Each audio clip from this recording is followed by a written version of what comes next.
It's been an annual event in Vancouver for the last 17 years with colorful parades and concerts. But this year's Pride celebration of Vancouver's gay, lesbian and bisexual community is different. With the community's growing self-confidence as well as public and legal recognition, tomorrow's Pride Day celebration has more business sponsorship than ever before. Organizers say the day promises to be bigger and better than ever.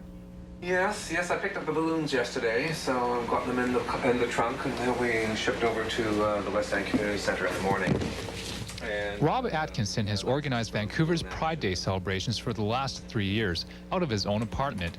But it could be the last year that Atkinson's home is also his office. The times are definitely changing. We have far more organizations than we've had before. More importantly, a lot more businesses have come in. Large ones, small ones, neighborhood businesses. It's good business to be with, to deal with the gay and lesbian community, because gays and lesbians are customers and they're clients. And gays and lesbians, more importantly, are very sensitive to groups, businesses, or organizations that support them. With the promotion campaign that we've done with our billboard and handouts that have been distributed throughout the Lower Mainland, a lot of people have taken notice of the Pride Parade and the businesses that initially jumped on the bandwagon, and they began to build a momentum that we're hoping to continue through for next year as well. Pride Day organizers say that with the growing pride in their community, the souvenir business will boom as well. For the last 5 years, gays and lesbians have become a lot more confident about being out. There's strength in numbers, changes to the laws, the recent Egan and Nesbitt case. People are just feeling a lot more comfortable being out. With that new comfort, tomorrow's Pride Parade is expected to have even more spectators than the 20,000 that turned out last year. And according to this year's guest Grand Marshals, Jim Egan and John Nesbitt, it will be very good for business. I think it shows a tremendous change in public opinion. Public attitudes are changing. The business community, both here and in the States, is beginning to recognize the power of the gay dollar. Hopefully, it will lead to eventual full equality. We'll see more and more corporate support. This is a really good thing, you think? Oh, I think it's excellent. It's all part of the forward trend. I think it's going to get better as things go on.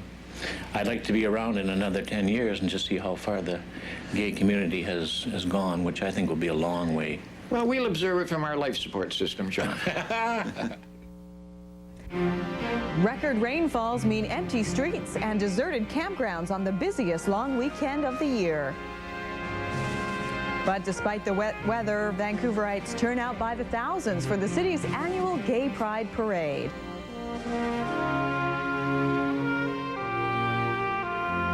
From the British Columbia Television Newsroom, the early news with Jennifer Mather substituting for Pamela Martin. Well, despite today's rain, thousands of people turned out in Vancouver's West End for the 18th annual Gay Pride Parade. As many as 25,000 supporters took to the streets in floats and on foot to sing the praises of personal freedom. Whoops, don't run the nice man with a hammer down. We're gonna go to square, you're set right there and now. All join hands, circle to the left, go walking round the ring. You circle to the left and now do an elemental left, dear God, and girl, come back to little solid with partner back to back. For Vancouver's gay and lesbian community, Pride is rhythm and music. It's color and flamboyance. Most importantly, it's one day of the year to gather en masse and celebrate diversity. Last year we had 56 entries in the parade. This year we have an even 100, which is an indication of the confidence that this community has in itself and the support that we have through businesses and organizations that may not be gay and lesbian themselves, but are very supportive of us.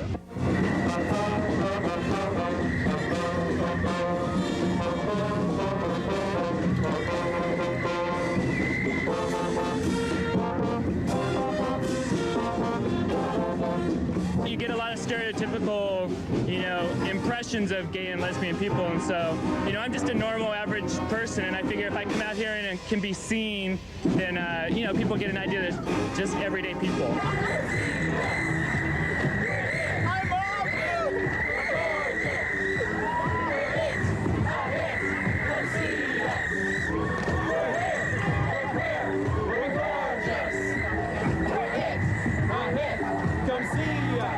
Don't be afraid to come out. Come out, you're not the only one. A large part of this community are gay and lesbian and bisexual, and that it is time that people can live in this country and all of us be proud of who we are and have equal rights and justice in this country. Not special favors, not anything special, just equal.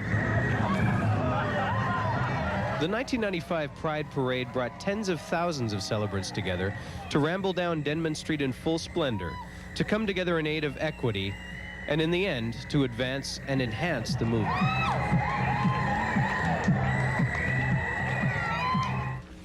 This was not the day to have a parade if you could plan it in advance. However, the rain did little to dampen the enthusiasm of several thousand people who lined Denman Street in downtown Vancouver this afternoon. It was Vancouver's 17th annual Gay Pride Parade, a chance for the city's gays and lesbians to celebrate their place in the community, a place that is still in the process of being defined. Anna Ciroli reports. It's grown into one of the city's largest parades, second only to the P&Es, and now draws some big-name sponsors. Yet little is known about who makes up Vancouver's growing gay and lesbian communities. There is no existing socio-demographic information on the gay lesbian communities anywhere in North America because we don't exist in any official statistics. SFU graduate student Stephen Samis set out to change that last year. He interviewed 420 gay men and lesbians and found an alarming rate of anti-gay lesbian violence.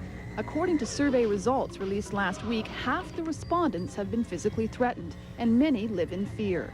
I found that it was quite startling. 20% of those surveyed believed it was possible, believed that it was likely they could be murdered in future because of their sexual orientation. Sort of systematic. So Samis is back today, surveying participants and onlookers on everything from group affiliations to lifestyle choices. Would I prefer to be called? Yes. Okay. Believing acceptance and awareness go hand in hand. Do you think it's safe, the environment here? The last person that attacked me was a guy in an elevator of a medical office building. You're not safe anywhere. Still, some believe the Pride Parade itself is delivering the message of tolerance. It is an accepting community. I mean, look at the turnout here. I mean, that should give you some sort of hint that times are changing and that more people are for gay rights, and so that's positive for today's society. We're here, everybody's here. You know, it's not going away. Anna Ciroli, CBC News, Vancouver. Well, as far as Vancouver's gay community is concerned, you can't rain on their parade. Well, okay, you can, but they won't let a little West Coast liquid sunshine spoil the party. By all accounts, this year's Gay Pride Parade was bigger and better than ever.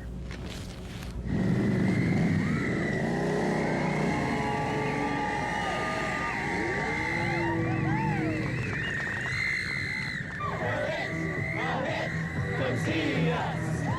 We're here. We're queer. We're gorgeous. Watch CKBU, the best station in town.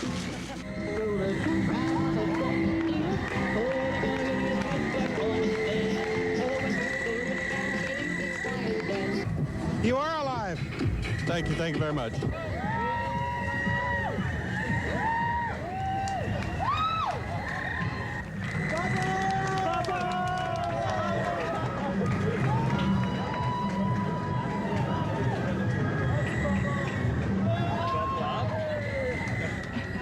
The celebrants went on to the Gay Pride concert and festival event down at Sunrise Beach, where there was a whole lot more than just festivities taking place. In spite of the rain, it was your typical festival. Thousands came to celebrate both their own sexual orientation and that of relatives and friends who may be gay. It was wet, but the rain didn't dampen enthusiasm. What's the most important part about being here for you? Just that you have the freedom to express yourself. Support, absolutely support for the gay community. It's my life. You're a member of the gay community? Yes, I am. Yes. What's the best part about this thing? Sense of community. The fact that we come together in whatever weather and celebrate who we are and who we want to be and just have fun with it. 5, 6. Yeah. You guys are getting wet. I'm dry. And as if they didn't get enough exercise marching in the parade.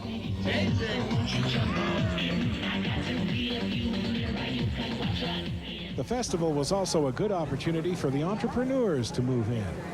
So let me ask you, how's the t-shirt biz? How's the t-shirt business? It's pretty good, considering, but the umbrella business would be much better today. What are your main sources of information about the parade? How do you tend to... But it's not all frivolity. There is work going on here. The Vancouver Pride Society is after a snapshot of the crowd that has shown up for these events. Sociologists have designed a survey to try and get at that information, and further information on the extent and size of Vancouver's gay community. We're collecting some demographic information, you know, how out people are that are at the parade, about their sexual orientation, their income, their level of education, where they live, generally speaking. So the Vancouver Project is a study of men who are having sex with other men in the Lower Mainland, and all it involves is an annual questionnaire and blood test. And there's also science being done here today. This is the Youth Co booth. The woman behind the table is an epidemiologist working on the largest and longest-running AIDS study in North America. Their goal today is to sign up another 1,000 participants in this study. We're looking at risk factors for HIV infection, and so sometimes we hear young gay men say, well, I'm safe. I don't know why you would want me to join a study like this. And our answer to them is, well, we want to know what you're doing right. It's the least I can do to fill out an information thing once a year and to make some strides towards finding a cure. I don't think it's taxing or difficult for me. I think it's just something I can do.